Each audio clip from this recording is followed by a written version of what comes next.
اس دفعہ یہ 2 مہینے میں آج ادھر آیا ہوں آپ کے پاس، اور میں پھر سے آپ کا شکریہ ادا کرتا ہوں جس تعداد میں آپ یہاں آئے، مجھے عزت دی، آپ کا بہت بہت شکریہ۔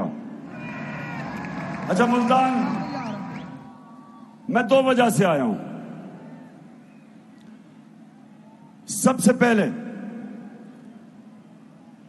آپ نے میری بات بڑی غور سے سننی ہے،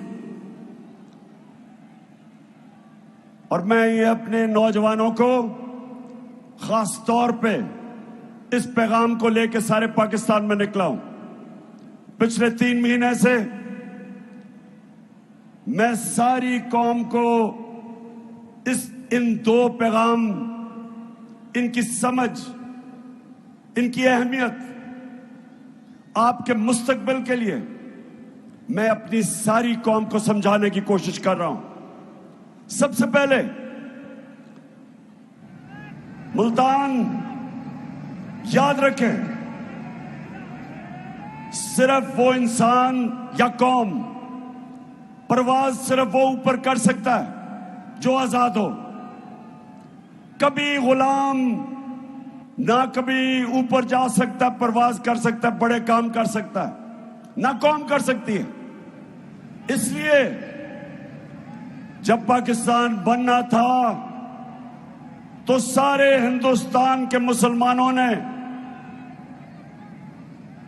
فیصلہ کیا، علامہ اقبال نے جو ان کو خواب دکھائی کہ مسلمان ایک عظیم قوم بن سکتے ہیں اگر وہ نبی صلی اللہ علیہ وسلم کی سنت پہ چل کے مدینہ کی ریاست کے اصولوں کے اوپر پاکستان کو قائم کریں۔ اور اس وقت کا نعرہ تھا کہ پاکستان کا مطلب کیا، اور دوسرا کہ میرا تیرا رشتہ کیا۔ اور یہ بھی 2 چیزیں سمجھ لیں، میرا رشتہ بلوچستان کے لوگوں سے، سندھ، پختونخوا، گلگت بلتستان، آزاد کشمیر، مختلف زبانیں ہیں، ثقافت مختلف ہے، لیکن لا الہ الا اللہ ہم سب کو اکٹھا رکھتا ہے، ایک نظریہ، ایک قبلہ۔ اس لیے ایک پاکستان بنا تھا کہ ہم ایک آزاد ملک میں ایک عظیم قوم بنیں گے مدینہ کی ریاست کے اصولوں پہ، اور ہم نہ انگریزوں کی غلامی قبول کرتے تھے، اور نہ قائد اعظم نے کہا کہ جب انگریز جائے گا تو نہ ہندوؤں کی غلامی قبول کرتے، ہم آزاد قوم رہنا چاہتے تھے۔ اور ہوا کیا میرے پاکستانیوں، ہوا کیا؟ ہم ان کی غلامی سے نکل کے آہستہ آہستہ امریکنوں کی غلامی میں چلے گئے، اور یہ جو ہماری حکومت گرائی گئی، یہ امریکی سازش اور مقامی میر جعفر اور میر صادق نے مل کے پاکستان کی حکومت گرا کے 22 کروڑ پاکستانیوں کی منتخب حکومت گرا کے یہ چوروں کو اوپر مسلط کیا۔ تو میری قوم، میرے نوجوان، میری بہنیں اور اتنی تعداد میں آئی ہیں، میں آپ کو سلام کرتا ہوں آج، ماشاءاللہ۔ دیکھیں، ہمیں کیوں انہوں نے حکومت گرائی؟ وہ پاکستان کی قیادت میں ایسے لوگ چاہتے تھے جو ان کی غلامی کریں۔ ہمارا جو لیڈر تھا قائد اعظم محمد علی جناح، غلام ہندوستان میں ایک آزاد انسان تھا، دنیا عزت کرتی تھی قائد اعظم کی خودداری پہ، اور وہ چھوڑ کے آج جو ہمارے اوپر لوگوں کو مسلط کیا ہے، یہ جو شہباز شریف امپورٹڈ پرائم منسٹر یا کرائم منسٹر، میں یہ چاہتا ہوں کہ سب سے پہلے जरा देखें कि मुल्क का वो कौम जो ला इलाहा इल्लल्लाह पे उस पे सारी कौम इकट्ठी हुई थी आज से 75 साल पहले, उसका प्राइम मिनिस्टर क्या कहता है, जरा ये वीडियो देखें।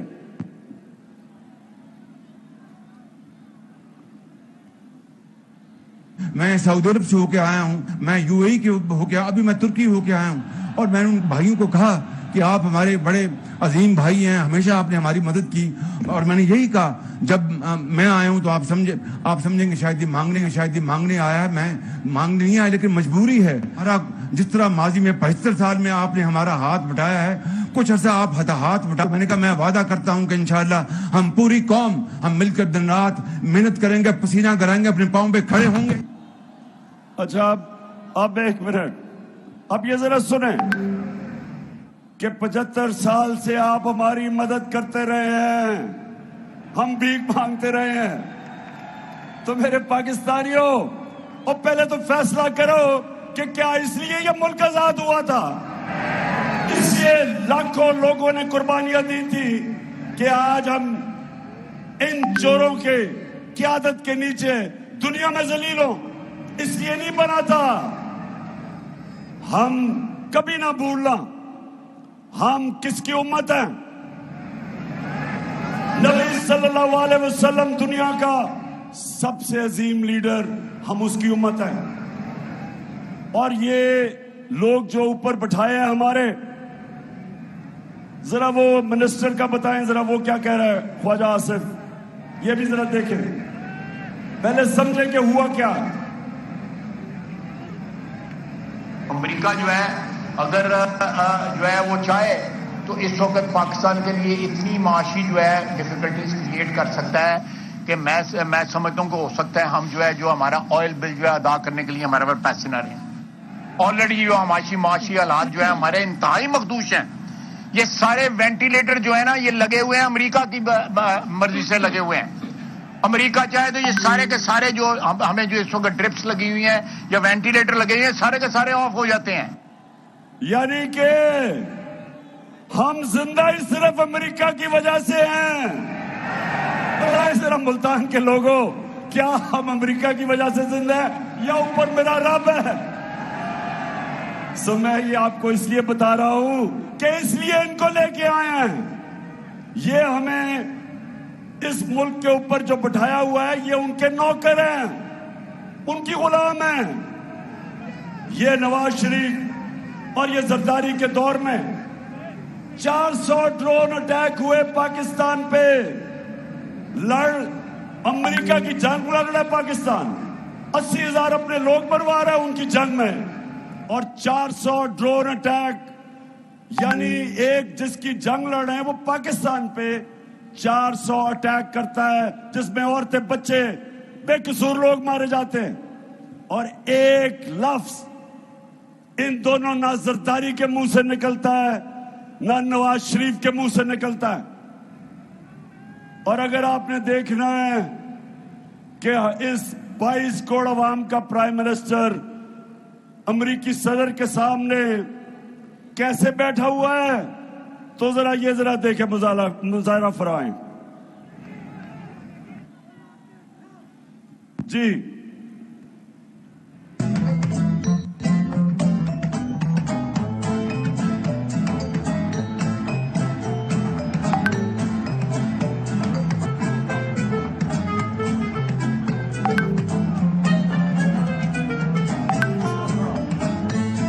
I thank you once again and look forward to welcoming you and Mr. Obama, Mrs. Obama in Pakistan. And Kimaya and Dan is waiting. अच्छा ये जरा, अच्छा अब ये देखें कि हमारा वजीर आजम अमेरिका के एयरपोर्ट पे उससे क्या हो रहा है, ये जरा देखें। नहीं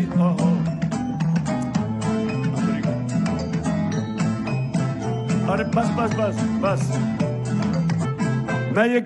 मैं ये सिर्फ आपको इसलिए दिखा रहा हूं पाकिस्तानियों कि मैं आया क्यों मैं आपको जगा रहा हूं कि ये बैठा था Pakistani prime minister American president के साथ और पर्ची से पढ़ के कह रहा था कि मैं तुम्हारा शुक्रिया अदा कर रहा हूं कि कोई गलती ना हो जाए, कहीं वो मेरे पर नाराज ना हो जाए। सो इसलिए अच्छा, शहबाज शरीफ जब से आया है, यहां ऐसे लोग बैठे थे जो समझते थे शहबाज शरीफ से ज्यादा अफलातून कोई आया ही नहीं दुनिया में। नादान लोग इश्तिहार देख के 50 अरब रुपए के शहबाज शरीफ ने आपके पैसे से इश्तिहार चलाए, और उसके बाद वो नादान भी समझने लग गया कि बहुत बड़ा अक्लमंद आदमी था। वो और बात है कि 3 महीने में अल्लाह अल हक है, दूध का दूध पानी का पानी हो गया, सारी कौम को असलियत पता चल गई। जरा आप ये देखें, मुल्क का प्राइम मिनिस्टर शहबाज शरीफ मलिका बरतानिया की सालगिरह है और वो जाता है बरतानिया की एम्बेसी में बरतानिया को सालगिरह करने के लिए, बताने के लिए। और ये जरा तमाशा देखें, केक किसको खिला रहा है? बरतानिया के जो यहां सफीर है उसके मुंह पे केक डाल रहा है। ये फिर से दिखाना उनको। कहना का ये है मेरे पाकिस्तानियों, आपको मैं कह ये रहा हूं कि हम जब तक अपने पैर पे खड़ा होकर खुददार कौम नहीं बनेंगे, जब तक इसमें हमारे में खुददारी नहीं आएगी, हम ऊपर नहीं जा सकते। हम भिखारियों की तरह कभी किसी से पैसे मांगे, कभी किसी से। कौमें वो बढ़ती हैं जो इकट्ठे मिलके कौम कुर्बानी देती है, मिलके कौम हर मुश्किल का सामना करती है। जब 2010 में फ्लड आए और या मुल्तान के पास मैं खुद आया, या मुजफ्फरगढ़ डूबा हुआ था, जिधर भी दुनिया में पाकिस्तानी थे सबने मिलके पैसा चलाया, सबने पैसा इकट्ठा किया। किसी इमदाद के बगैर हमारी कौम इतने बड़े सानिया से निकल गई, क्योंकि कौम थी, कौम इकट्ठी हुई। हम 22 करोड़ पाकिस्तानी कुछ भी कर सकते हैं, लेकिन उसके लिए कौम बनना पड़ेगा। इस तरह के हमारे ऊपर चोरों को जो बिठा दिया है, इससे कौम आगे नहीं बढ़ने लगी। इस तरह कौम जब ऊपर चोर बैठ जाए, कोई कौम से उम्मीद ना रखो कि वो ऊपर जा सकती है, क्योंकि आज तक दुनिया की तारीख में जब तक कौम ऊपर गई है, कौम मिलके कानून की बालादस्ती कायम करके, इंसाफ दे के, फलाई रियासत बना के, अवाम का ध्यान रख के, तब कौम ऊपर जाती है। अब मैं आपको जरा एक रेडियो आकाशवाणी, जो पाकिस्तानी रेडियो आकाशवाणी है,